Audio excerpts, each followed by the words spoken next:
Ashamaa kam jirtu daawwattoota televezyiinii OBS qophii falannaa. Qophii falannaa keenyaatiin immoo har'aa mata duree dhibee mataa bo'uu irratti ogeessa qabannee jirra. Ogeessi keenya har'aa Geetaachoo Gammadaa jedhama. Qondaala fayyaati yookaan HO isa jedhamu jechuudha. Dhimma kana irratti haasofna. Kanaaf hanga xumura qophii keenyaatti waliin turaa isiniin jenna. Qophii kana kan qopheesse anis Qeelar Gawutii gama ogummaa kaameraatiin Sayyid Hussein Abdul Qaadir nu wajjin jira. Kanaaf hanga xumura qophii keenyaatti waliin turaa. Mana keessan taa'uun irraa yaalamaa fayyaan jiraadhaa isiniin jenna. Yeroo maal ta'u mataan nama bu'aafataa yookiis mataan nama cabsaa yookaan hedeekiin isin jettan kun achirraa kaasnu. Mataa dhukkubbii kan jedhamu yookaas mataa cabsaa kan jedhamu naannoo mataa keenyaa yookaas qaama olii keenya kan mormaa ol kan yeroo adda addaa kan dhukkubu jechuudha. Sababoota garaagaraatiin kan dhufuu danda'udha. Sababoota isaa utuu inni hin garuu mataa cabsaan dhukkuboota qaamota biraa yookaas qaamota mataa mormaa gadii ala kan ta'e kophaatti mataa cabsaadha. Sababoota garaagaraatiin kan dhufuu danda'udha jechuudha. Mataa cabsaan kun tarii umuriidhaan garaagarummaan qabaataa? Daa'ima mataan cabsaa, jaarsa mataan cabsaa yookiis jaartii nama umuriin sokkeef nama umurii xiqqaa qabu mataa cabsaan kun mudachuu danda'a? Mataa cabsaan umurii hin daangessu.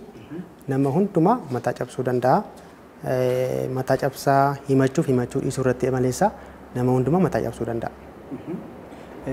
Mataa bo'uu inni jedhamu yookiis mataa cabsaa mataa bo'uu yookaan mataa dhukkubbii inni jedhamu kun iddoo garaagaraatti maqoota garaagaraatiin fayyadamnee kan waamnu kun jechuudha. Yeroo tokko namni sa'aatii waa nyaatu yoo dabarse yeroo itti mataan bu'aafatu jiraachuu danda'a. Yoo tarii nama araada qabu ta'e araada sana yoo dhabe yeroo itti mataa bu'aafatu jiraachuu danda'a. Akkuma kana immoo lafumaa ka'e yeroo mataa bo'uu yookiis mataa dhukkubbiin kun itti dhaga'amu jiraachuu danda'a.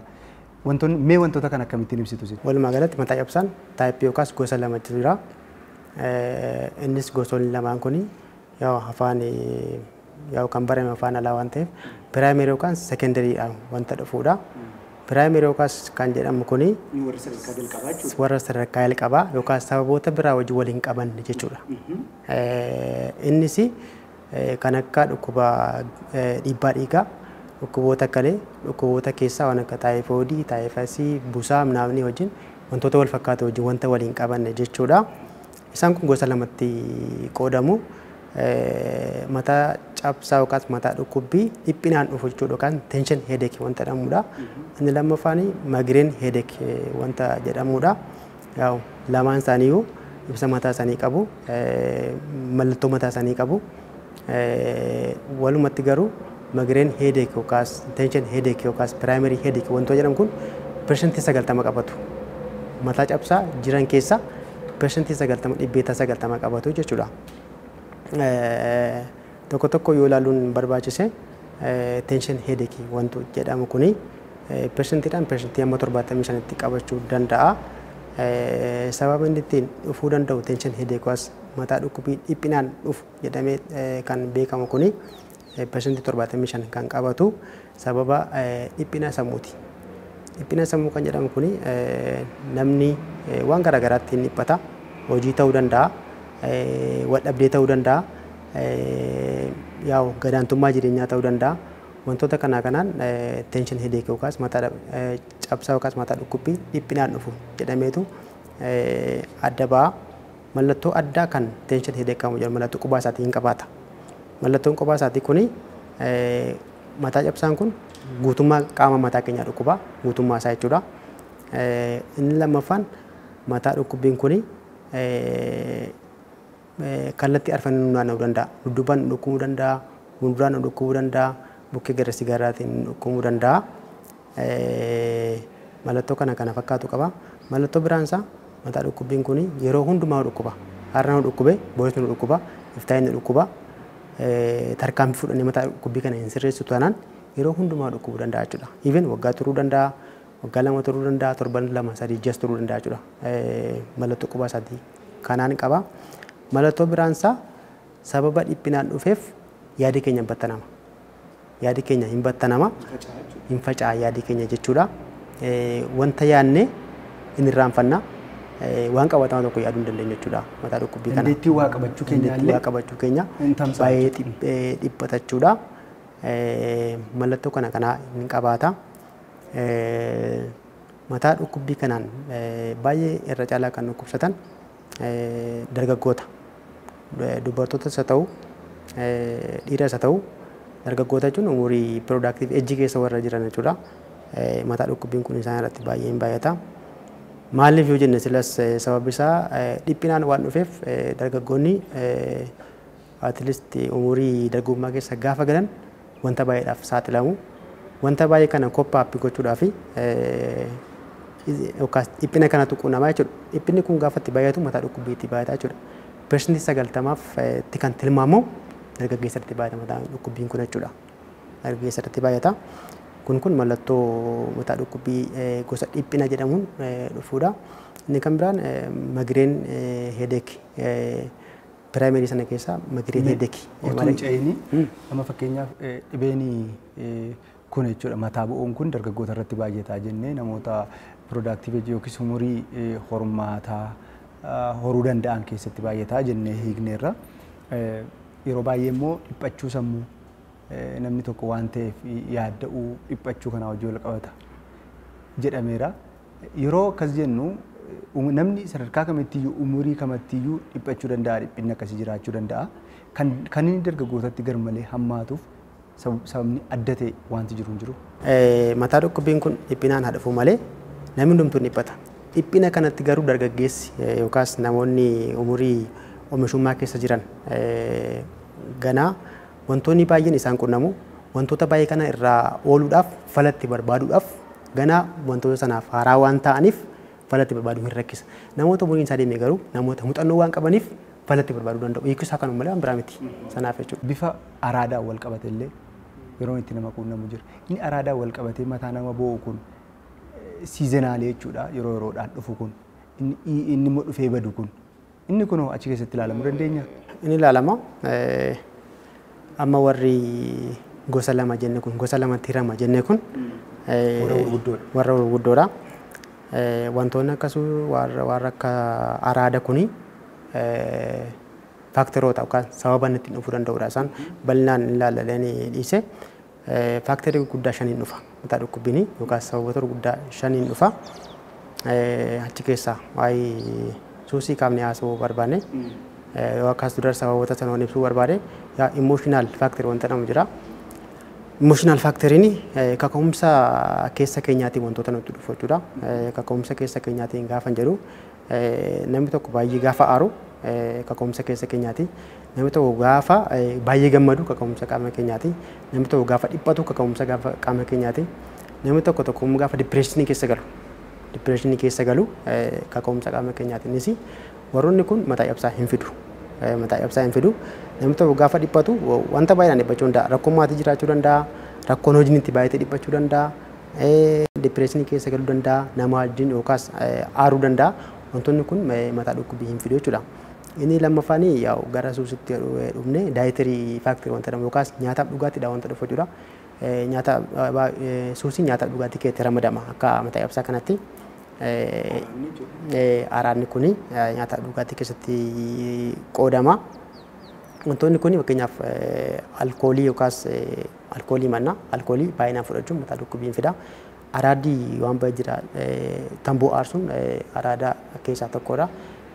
Waan akka sammuu namaa adochan baala waan akkasii alanfachuun waan akkasii hin fida.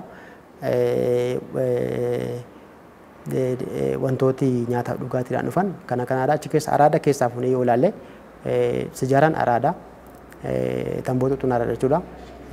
Alkooliin araada keessaa tokkodha. Caatiin araada keessaa tokkodha.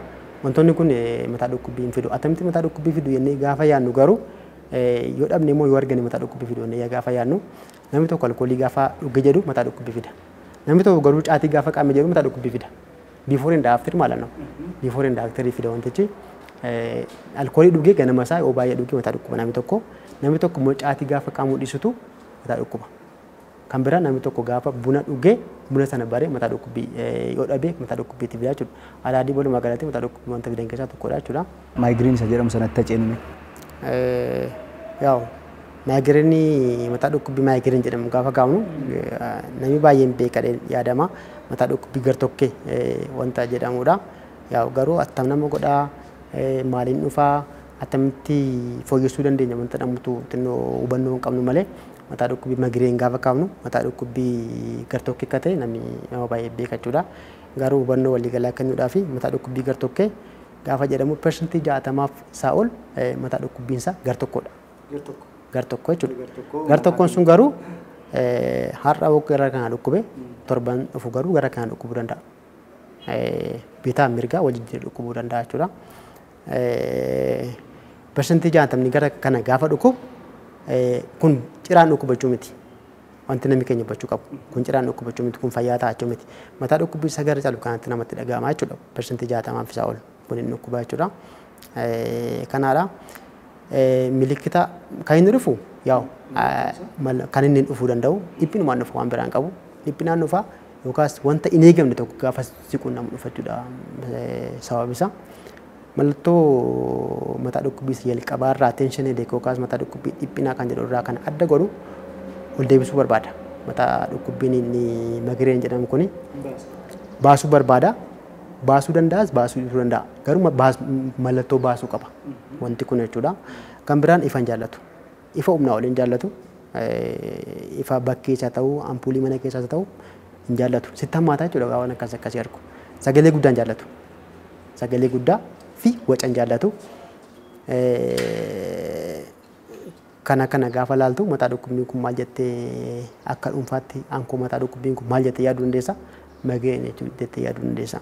Mataa dhukkubbiin kun mallattoo addaa inni qabu kontiiniisii yookaas guyyaa guyyaa nama dhukkubu. Har'a wasi dhukkubee borsi dhukkubuu danda'a. Torban keessatti atileetii si'a 2 dhugaas dhukkuba. Si'a 2 dhugaas dhukkuba. Mallattoon isaa akkuma jennee ol deebisaa qabaachuu danda'a. Ifa hin jaallatu, sagalee hin jaallatu. Torban keessatti 2 yookaan 3 dhukkubuu danda'a. Kana jechuudha mataa dhukkubbiin lammaffaan maayigireen jedhamu kun hiikoon isaa akkas jechuudha. Mataa dhukkubbiin gar tokko nama dhukkubu kun yookiis maayigireen inni jedhamu kun sababumti ka'umni isaatii beekamaan maalidha? Mataa dhukkubbiin maayigireen jedhamu kun sababa qabatamaa hin qabu. Faaktiroo yookaas immoo sababa bukkeedhaan yookaas immoo sababa haala addaa yookaas immoo akka tasaa nama qunname sanaan nama ta'uu danda'a jennee dhiphina jechuudha. Hin dhiisuu immoo? Dhiphina. Mataa dhukkubbiin kun akkamittiin dhiisame? Yoo maal ta'e dhiisuu danda'a? Fooyya'uu danda'a? Mataa dhukkubbiin maayigireen jedhamu kun hin dhiisa jechuun isaa baay'ee rakkisaadha. Maaliif tu ilaalti namoota kanaan dhiphatanii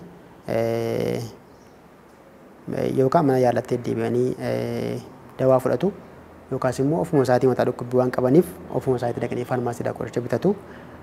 Kana gaafa godhanii dhaban mana yaalaa dhufu. Mana yaalaa gaafa dhufanii hin beeku mataa dhukkubbii isaanii warri beekan maayigireen jennaan maayigireenidha beeku sitti himatu akkas na godha akkas godheen ture na dhiisuu deedu isa booddee akka ogummaatti gorsi laattu jirta akka ogummaattis qorichi laattu hin jiraata.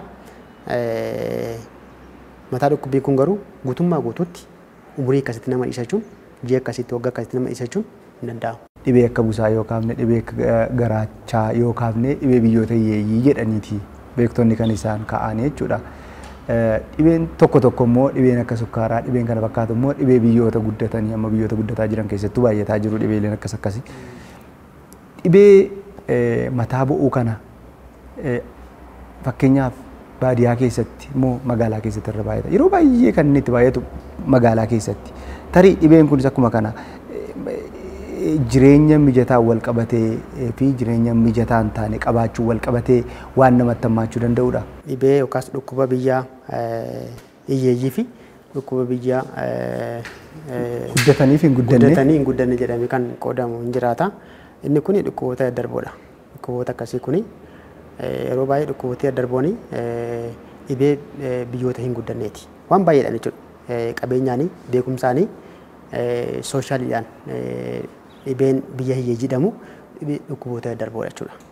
Inni kun garuu mallattoo dhukkubaa waan ta'eef yeroo baay'ee even biyyoota guddataniif biyyoota sofistikeet ta'an yookaas biyyoota waan garaagaraatiin guddatanitti jiraachuu danda'a. Dhibeen naannoo magaalaa faatti kan baay'atu ta'uu danda'a.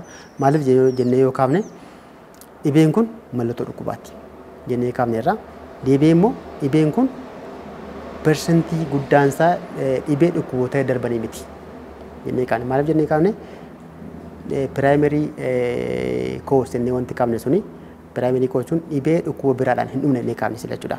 Meeqa qabata? Persentii 90 qabata jechuudha.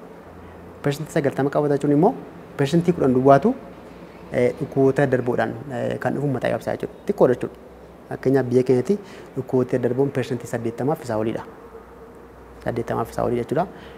Mataa qabsaan garuu persentii meeqa qabatu dhukkuboota darboo keessaa persentii 10 duwwaa qabata jechuudha. Kanaafuu maalii wajjin wal qabata?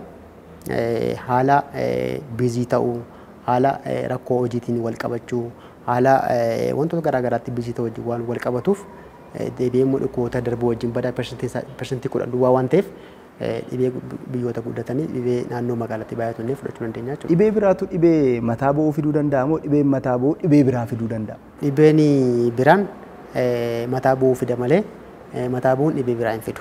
Walumaa galatti jechuudha. Fakkeenyaaf dhukkuboota darboon mataa bu'uu persentii 10 kan qabatan jennee sila kan qabne suni mataa dhukkubbii fidu. Persentii 90 dhukkuboota darboo wajjin waliin qabanne mataa dhukkubbiin immoo waan akka stress yookaas dhiphachuudhaan waan akka magariin hedekiidhaan persentii 90tu dhufa. Kanaafuu maalodha? Mataa dhukkubbiin dhibeerraa dhufa malee mataa dhukkubbiin dhibeen fidu jechuudha. Nyaatonni nuti nyaannu, sooranni nuti soorannu tarii dhibeen kun akka mataa bu'uun akka nutti dhufuuf sababa ta'uu danda'u dhabuuf argachuun wal qabate. Hin jiraata. Nyaati garaa garaa sila daayitarii faaktirii wanti hin jedhe sila kaase hin jiraata. Fakkeenyaaf amma foonii ashagame paaktii miits wanta jedhamu tokko jiraata. Nyaatota ashagame fakkeenyaaf baaduu yookaan chiis wanta jedhamu jiraata.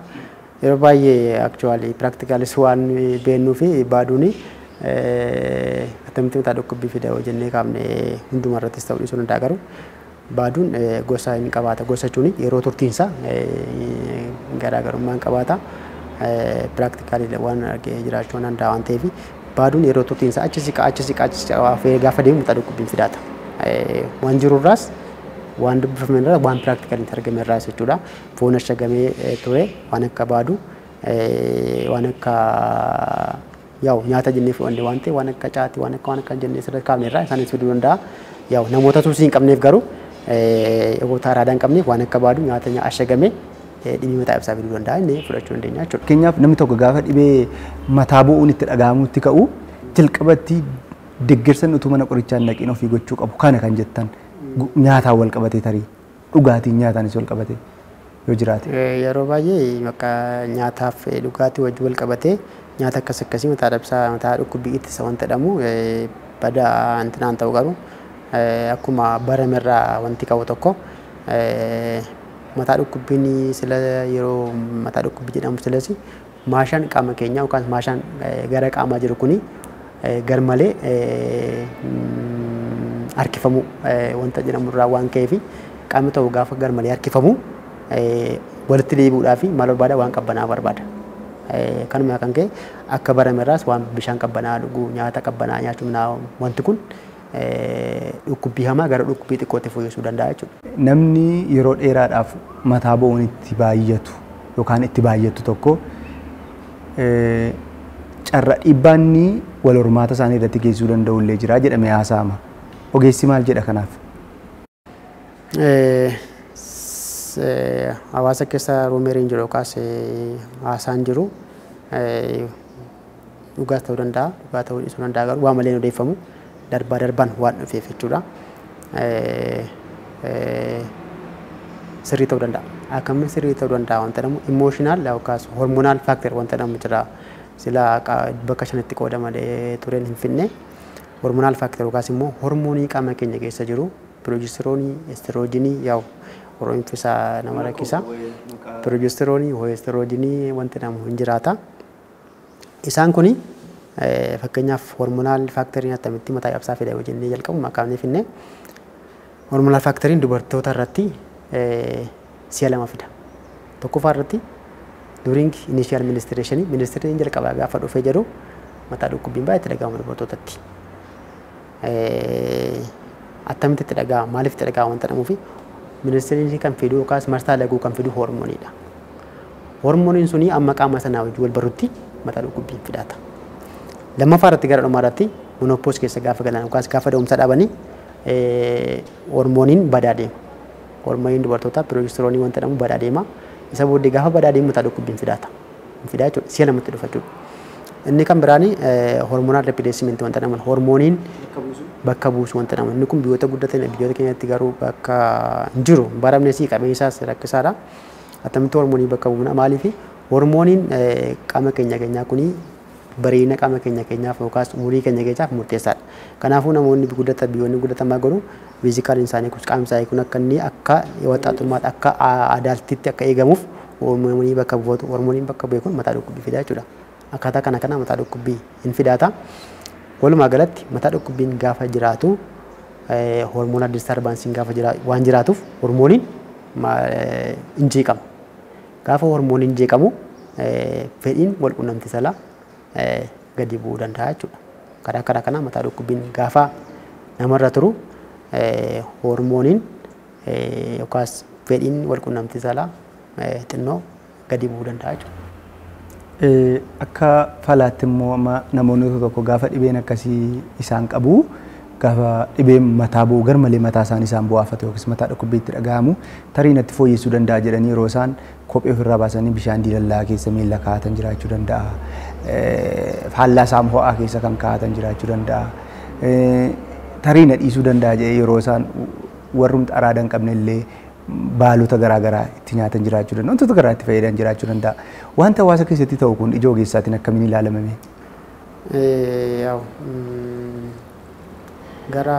Yoo kana hin taane immoo furmaanni isaa hoo? Lamaan hawaasa hin danda'ama. Mataa ibsaan tokko gaafa namarra turu yookaas fala itti barbaadama. Gaafa fala itti barbaadamu falichi saayinsii irraa sadda ta'uu danda'a. Saayinsii deeggaruu danda'a. Fala sana jechuudha. Fala saayinsiin hin deeggarre yoo ta'e mataa ibsaa sana baay'ee ammeessa. Fala saayinsiin hin deeggarre yoo ta'e mataa ibsaa sana baay'ee ammeessa jechuudha. Fala saayinsiin hin deeggarre yoo ta'e hawaasuma keessa yoo jiraate iyyuu mataa ibsaa sana hin fooyyessa jechuudha. Fala saayinsiidhaan hin deeggaramne waan akkasuus waan akka araadaa yoo kaafne mataa ibsaan tokko gaafa yeroo baay'ee dhukkubu namni falatti barbaada. Fakkeenyaaf namoonni araada qaban araada sana fakkeenyaaf namooti caatii fayyadaman caatii akkas qaamuu barbaadu. Caatii sana qaamuu jechuudha. Yeroodhaaf caatii sana qaamanii mataa ibsaan itti fooyya'a. Borgaruu mataa ibsaan qabu sun mataa ibsaan sakaleessaa sina ol ta'ee argama jechuudha mataa ibsaan sun. Kanaafuu falli saayinsiidhaan hin deeggaramne kuni mataa ibsaa sana isaarraa booda ammeessaa deema. Isa booda immoo ibsaan ammeessaa deema. Kanaan mataa ibsaa sun falli barbaadame mataa ibsaa sana hammeessa malee irraa fooyyessuu hin danda'u jechuudha. Malli mataa ibsaan saayinsiidhaan deeggaramu fakkeenyaaf hawaasa keessatti kan baramu miila bishaan keessa kaa'uun kuni waan akka mana dhiqannaa galuun kuni waan garaagaraa fayyadamuun kuni saayinsiin deeggara. Gara maneejimentiitti gaafa dhufnu hin gal'a turre maal jedhaa relaakseeshiniidha. Relaakseeshiniidha. Relaakseeshinii jechuun qaama keenya kanaa kan turerraa yookaas kan turerraa kan baratamerraa kan fooyyessu jechuudha. Bishaan diilallaa keessa gaafa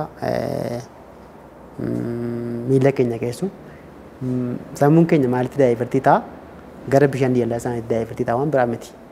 Sii galee daayivartii ta'a waa'ee bishaan diilallaa sana yaadda waa'ee mataa ibsaa gateerra. Utuma akka jettu mataa ibsaa sun qannisaa naannoo gadi bu'aa deemaa jechuudha.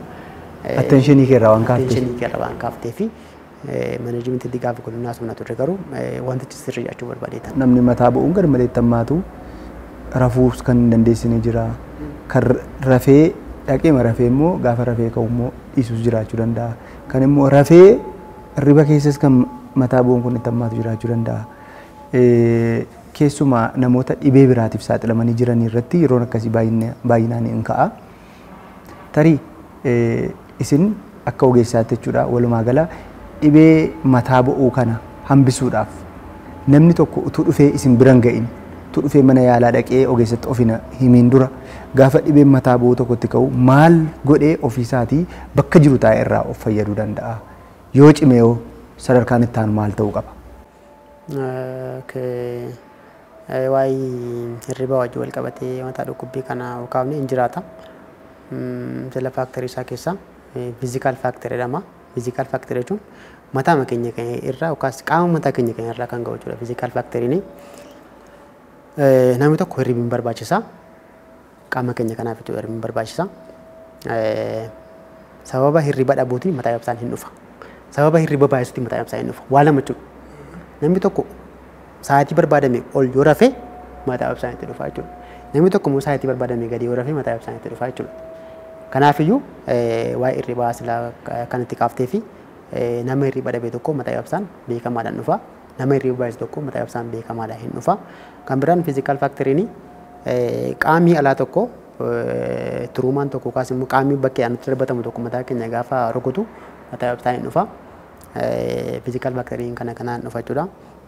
Garuu walumaa galatti namni tokko mataa cabsaa ofiisaatiin beekee of gargaaru of maneejii gochuu kan inni danda'u sababoota mataa cabsaan ittiin dhufe beekumsa dirqamaa jechuudha walumaa galatti. Maaliif hawaasa keessatti kan baratame tokkotu jira. Mataa kootu na dhukkuba jedhama. Mataan koo sun gaafa dhukkubu tirendiidhaan yookaas walirraa barachuudhaan inni kaan hin rafaa, inni kaan bunatti dhugaa, inni kaan waan garaagaraa godha. Inni kaan immoo akkuma malee qoricha liqimsaa jechuudha. Garuu sababa isaan barre. Sababni isaa waan baay'eedha waan ta'eef sababoota mataa cabsaa beekuu qaba jechuudha barbaadeetan. Sababoota mataa cabsaa beekuudhaaf immoo mataan isaa gaafa dhukkubu gara ogeessa fayyaa deemee akkas mataa koo na dhukkuba. Mataa koo na dhukkuba gaafa jedhamu ogeessi bal'isee gaafata waan ta'eef mataa dhukkubbii isaan barama achumaan gargaaree barumsaan isa ta'u qorichaan isa ta'u maneejii gochuu danda'a ogeessisuun jechuudha. Namoonni gaafa mataa bu'uun itti ka'u mataa dhukkubbiin kun isaan jalqabu qorichoota garaagaraa kan akka ibuprofenii akkuma kan akka parastamoolii kana fudhatu. Yeroo kana mataa bu'uun isaanii yeroodhaaf itti qabbanaa'uu danda'a. Daqiiqaa muraasa booda immoo deebi'ee itti ka'uu danda'a. Wantoota akka painkiller ta'an kana jechuudha. Tarii wanta akkasii kun nama tokko fayyisuudhaaf hanga xumuraatti nama tokko tursuudhaaf faayidaan isaa maali? Maal fakkaata? Wanta akka ittiin yaalamu kun maal fakkaata gabaabumatti? Fudhachuun isaa rakkina hin qabu. Garuu silas parastamoolii yookaas painkiller wanti jedhamu kuni abbaan ofiin fudhachuu danda'a. Maaliif dhukkubbiidha waan ta'eef hakiimii yookaas immoo ogeessi fayyaa tokko ajajuunsa batallee keessumaa parastamoolii ogeessi fayyaa ajajuunsa baay'ee dirqama miti. Namni mataan dhukkubbii tokko fudhachuu danda'a.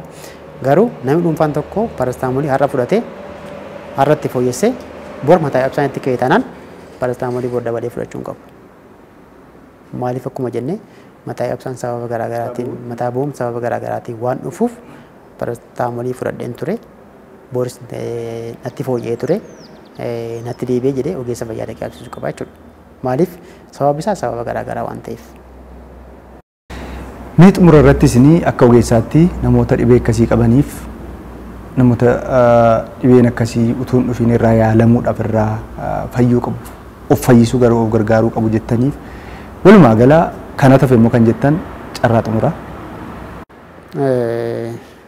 Walumaa galatti mataa dhukkubbiin yookaan mataa bu'uu kan jedhamu kuni akkuma sila kaafne ofiisaatti dhukkuba miti mallattoo dhukkubaatti jennee kaafne. Kanaafuu mallattoo dhukkubaa waan ta'eef namni tokko yaade mataa dhukkubbii akka dhukkuba biraatti fudhachuu dhiisee mallattoo dhukkubaa waan ta'eef jalqaba irratti mataan na dhukkube jedhee ogeessaan of ilaalchisuu qaba. Maaliif waan garaagaraatiif waan dhufuuf jechuudha. Fakkeenyaaf parastamoolii fudhatee maal godhee hamma of intinaa ta'utti mataa dhukkubbii kana gara mana yaalaa deemee ilaalamuu qaba. Garuu mataa dhukkubbiin hawaasa keenya biratti akka salphaatti ilaalamuu qabu. Maaliif akka salphaatti ilaalamuu hin qabu? Hin ajjeesa. Hojjechuu baates hojiin hojjechiifatu akkan hojiin hojjenne godhachuudha. Yookaas akkan hin dhiphatu godha. Dhiphina biraa keessa gashuu danda'a. Kanaafiyyuu namni tokko gaafa mataa dhukkubu dirqama ogeessa fayyaa ofii ilaalchisuu qaba. Maaliif yoo jenne mataa dhukkubbiin tokko utuu mataan dhukkubu paarastaamolii fudhanna. Mataa dhukkubichi garuu giffiitiidha fakkeenyaaf yookaas dhiibbaa dhiigaati. Dhiibbaa dhiigaa gaafa ta'u mataa dhukkubbiin gaafa paarastaamolii itti fudhannu yookaas gaafa peenkileerii itti fudhannu dhiibbaan dhiigaa sun ol dabalaa deema jechuudha. Dhiibbaan dhiigaa sun fakkeenyaaf amma dhiibbaa sun 90 kan ture gaafa peenkileerii itti fudhannu 100 gala. Bor immoo gaafa itti fudhannu dabalaa deema jechuudha rakkoon. Kanaafuu maal ta'a? Fakkeenyaaf amma naannoo baadiyyaatti abaluu nagaaduu wanta nama tokko hin jiraata. Namichi sun garuu nagaa miti. Qaalessa mataa dhukkubuu danda'a. Leenqada mataa dhukkubuu danda'a. Garuu nagaaduu jedhamee yaadama. Namichi sun utuu mataan dhukkubuu deemaa jira jechuudha. Adeemu malee mataan dhukkubaa jira. Mataa dhukkubbiin suni dhukkuba jechuudha. Dhukkuba fide malee mataa dhukkubbiin dhukkuba mataa isaa danda'e miti. Kanaafuu hawaasa keenya biratti kan beekamuu qabu mataan gaafa dhukkubu dirqama dhaqee ogeessa fayyaa of ilaalchisuu qaba. Ogeessa fayyaa of ilaalchiseera jennee of ilaalchiseera jennee akka rekomendii gooneerra dhaqee of ilaalchise maal godhu namoonni keenya dhaqanii giffiitii yookaas dhiibbaa dhiigaa lakkaa'amu. Kun dirqama uummata keenya biratti baramuu qaba. Dhiibbaa dhiigaa lakkaa'amu. Dhiibbaa dhiigaa lakkaa'amanii maaf dhufte yoo jedhamu mataa kun dhukkubaa dhufeenaan dhiibbaa dhiigaa keenya gaadhattaan bakka yoo soora kennan qabu ni sokku. Garuu mataa dhukkubbii kan fidhu dhiibbaa dhiigaa duwwaa miti. Fakkeenyaaf akkuma sira kaafne kaanserii sammuu jennee kaafneerra. Kaanseriin sammuu dhiibbaa dhiigaan fida jennee kaafneerra. Dubartoota irratti wanta baay'een fiduu danda'a jennee kaafneerra. Namoota araada qaban irratti wanta baay'een fiduu danda'a jennee kaafneerra. Inni kun yeroodhaan hin yaadamne yoo ta'e araada tanaan dipireeshinii fiduu danda'a. Yookaas kaanserii sammuu tanaan kaanseriin sammuu sun guddataa deemee rakkoo biraa keessa gahuu danda'a. Kanaafiyyuu namni gaafa mana yaala deemee dhiibbaa dhiigaa sana kaa'ate dhiibbaan dhiigaa sana nagaa ta'u itti fufee gaaffii bira gaafachuu qaba. Mataan kun dhukkubaa dhiigni kun nagaadha garuu kanaafuu maal gochuun qabade faarzir yookaas dabalee wanta gaafatu qabaachuu qaba jechuudha. Kanaadha hawaasa keessatti garuu wanti godhamuu qabu mataa dhukkubbiin gaafa itti dhufee jedhu mana yaala dhaqee mataa dhukkubbiinsaa rakkoon kee rakkoo dhiphinaatii jedhamee yookaas rakkoon kee kana jedhamee jennaan dhiphina sanarraa of fooyyessuudhaaf maalan godhee ogeessa fayyaa gaafachuu qabu. Waan baay'ee gorsi kennamuu danda'a. Fakkeenyaaf rilaakseeshin wanta inni qaamni jiraachuu danda'a. Antiipeenii yookaas peenkileriin jiraachuu danda'a. Dipireeshinii keessa namoota galaniif antidipireeshantiin kennamuu danda'a. Sana sana maneesh gochuu dandeenya jechuudha mataa dhukkubbii.